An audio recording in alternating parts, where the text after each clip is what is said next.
શહેર પ્રમુખ બીજેપી ઝાલા ભીખુભા બોલું છું. ગઈકાલ રાતે ચૂડામાં જે ઘટના બની એ બિલકુલ અઘટિત બની છે. અત્યારે ખેડૂતને પાણીની કેટલી જરૂર છે અને શા માટે ખેડૂત પાણી અત્યારે લે છે, એન્જિન આંકીને તો એમને વેચાતું પાણી પડે છે, તે છતાં એ માથે દેણું કરી ગમે એમ કરી અને ઓઇલ ડીઝલ લાવી અને મશીન ચાલુ રાખે છે. શા માટે કે પોતાનો પાક બચાવવા માટે. અને પાક ન બચાવે તો એમને કાંઈ પણ વસ્તુ આવે એવું નથી, તો આ ખેડૂત કઈ રીતે ઊભો રહે છે. તો અમારી નમ્ર વિનંતી એ છે કે ચુડાસમા તાલુકામાં કોઈ પણ કેનાલ ઉપર જ્યાં જ્યાં સિંચાઈ આવશે દરેકને સિંચાઈનું પાણી મળવું જોઈએ.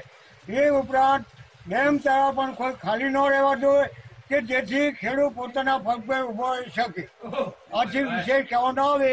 અને ગઈ રાત્રે જે એસપી પગલું ભર્યું છે બિલકુલ એમાંનો અઘટિત ભર્યું છે. કારણ કે એસપી ઉઠીને તો આવું પગલું ભરતો હોય તો સામાન્ય માણસને શું કહેવાના છે.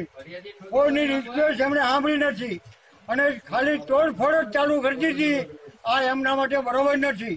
તો ઉપરથી કલેક્ટરશ્રીને બી કહેવું જોઈએ કે વ્યાજબી રીતે અને કોઈ બી જાહેરનામું બહાર પાડ્યા વિના ઓચિંતાનું અડધી રાતે પગલું એસપીએ ભરી અને ખેડૂતને દબાવે અને લાખો રૂપિયાનું નુકસાન કર્યું છે. તો આ સરકાર માટે પણ આ બરોબર ન કહેવાય. લ્યો